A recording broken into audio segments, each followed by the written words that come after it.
My name is George Mahalki, and I'm a student at the University of Rochester. Recently, I was approached with a proposal: become part of the Land Protectors team, a group of fellow students recruited for the express purpose of creating art about a little slice of land in Genesee Valley Park, just south of the river campus. This piece of land, though blended seamlessly into the park, is in fact owned by the university, and for years, its future has been up in the air. Since film is my area of expertise, and as someone with a passion for investigative journalism, I've decided the best way to inform and evaluate Genesee Valley Park is to create what we in the biz call a micro-documentary, or what someone like you might call a video. And so I decided to reach out to two knowledgeable historians, Joanne Beck and Katie Como, who both have valuable insight into the park's history. I'll let them introduce themselves. All right, my name is Katie Como. I am a native of Rochester, and I wrote the National Register documentation for the entire Rochester Park system, and I've done a lot of other park documentation projects since then. I'm an architectural historian at WRUR Architecture. Joanne Beck.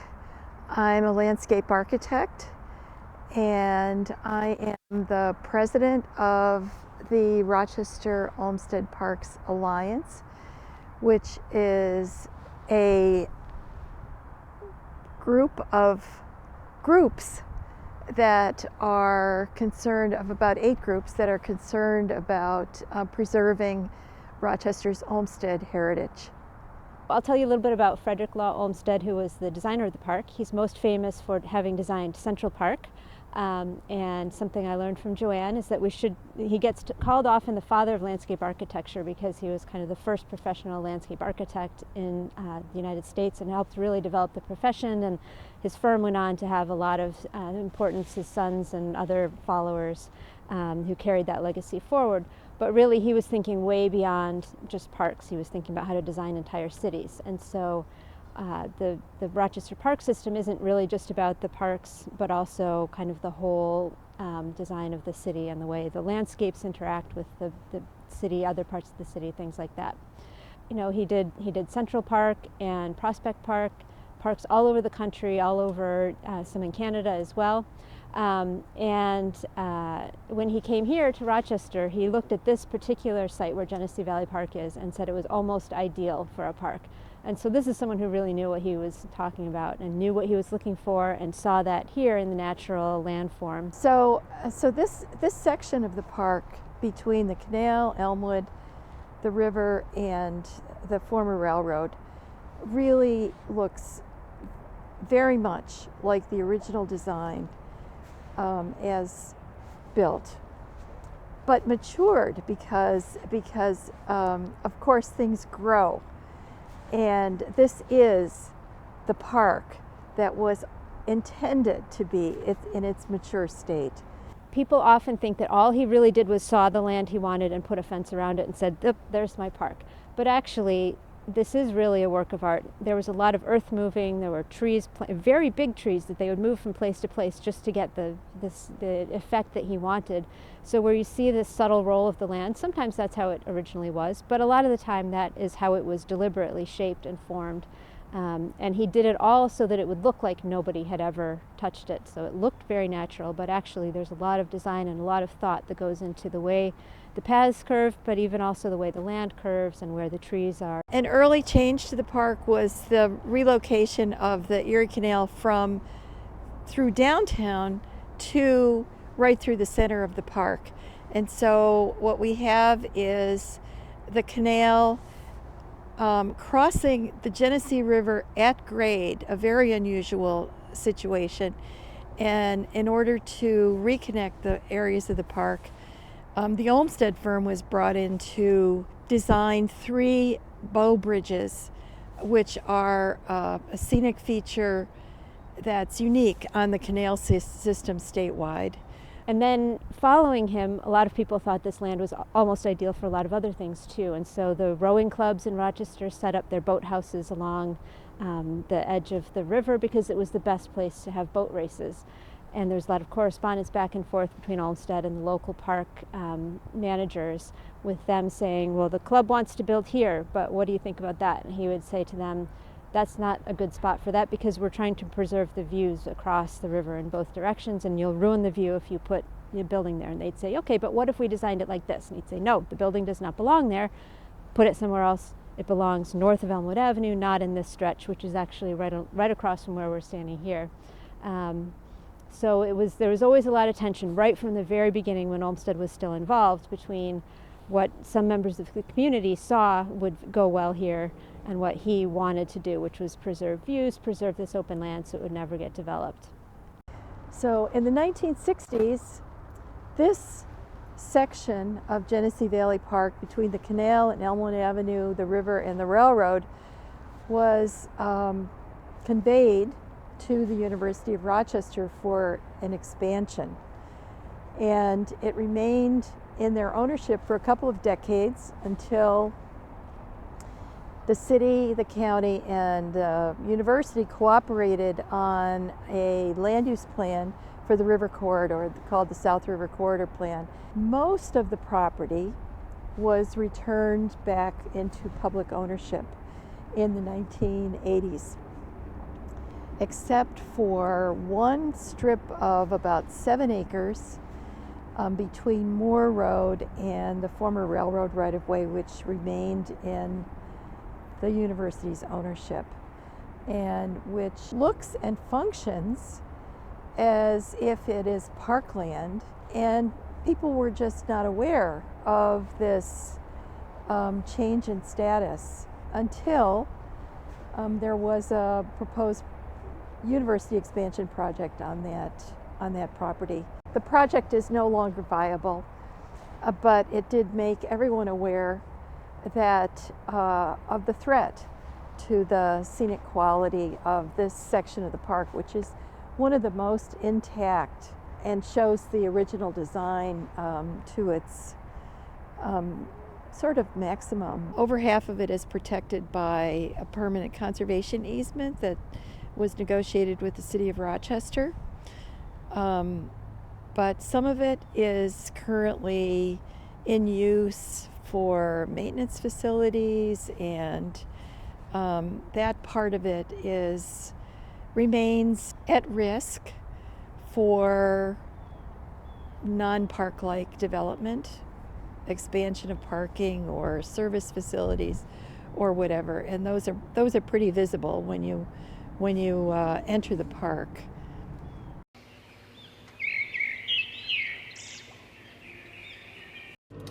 This morning I am headed up to Genesee Valley Park to see what all the fuss is about.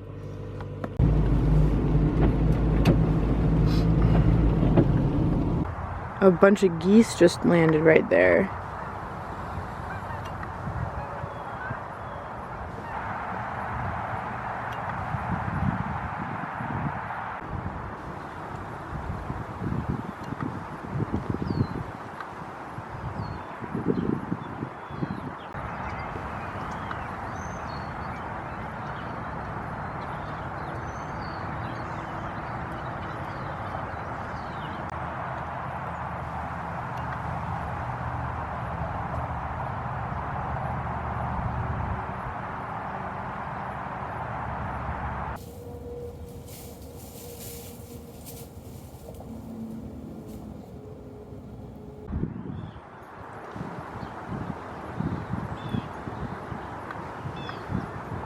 I don't know, maybe this is weird, but I'm standing here and I'm looking at the river and I don't know, I feel a little bit more calm. Like, I don't know, I kind of feel like that's weird. Like, look at it. I mean, right off the bat, I kind of can't see my phone screen, so that's not looking good.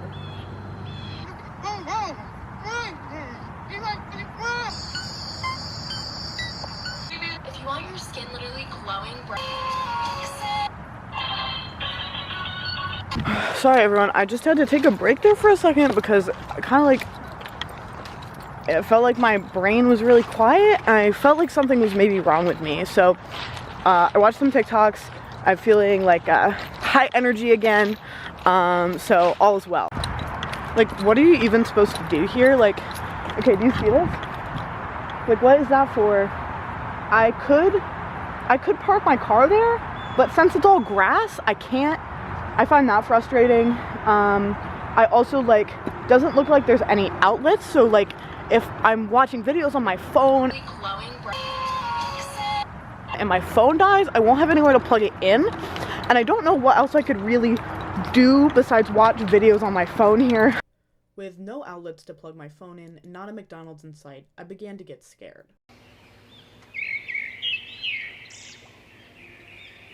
Because I lived in the on-campus apartments known as Southside last year, I'm pretty much an expert on this part of the world. When I walked through there so many times last year, the trees on the edge of the property often obscured my view of the river and left parkgoers out from enjoying the shiny display of multicolored cars that filled the Med Center parking lot. So right behind me right here is the piece of land that the university also owns. So ideally, what we've got going on back here could be a reality for right here. I mean, it just makes sense with, like, this whole parking lot looking like this. The consistency makes more sense. I'd be able to see the river. There'd be more places to park. To help you understand the advantage of parking lot expansion, I decided to make use of my expert animation skills and create a lifelike bird's eye view of the area.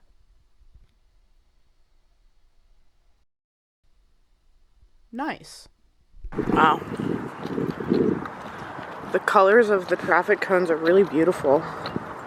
And just for old time's sake, I was gonna walk all the way over to Southside.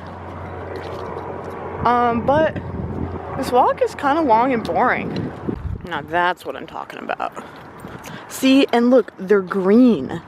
So they fit in, basically you don't even see them because they're green, right? Like, it's like that, and then this. It kind of looks the same, really. I think Frederick Law Olmsted would have liked this building in particular. After some convincing, Joanna and Katie began to see my side of things. There are many opportunities for additional highway entrances and exits, for parking, for service buildings, for additional infrastructure. So something I notice when I look around this park is it's really quite bumpy. Like, the land goes up and then it goes down, and it seems like it would just be a lot more useful if it was more flat. You could really put a lot of things here if it was flat, and I would really like to be able to see a little bit better around here. That just seems like that would be a lot more practical like that.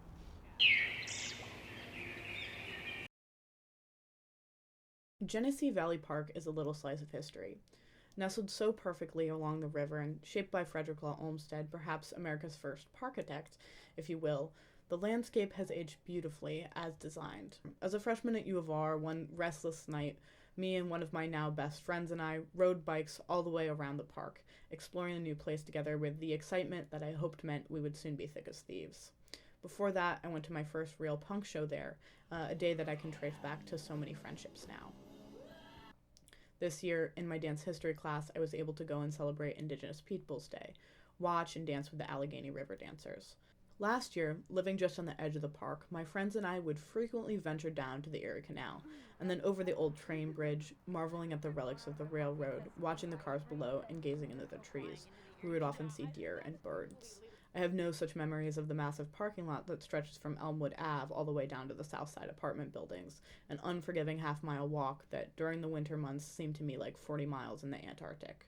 To be fair, that parking lot is awesome for doing donuts in your car in the winter. As long as the University of Rochester has unrestricted access and say with what to do on this land, one day, if we're lucky, it could look like this. At the end of the day, when it comes to Genesee Valley Park, what's stopping us from just building a new one?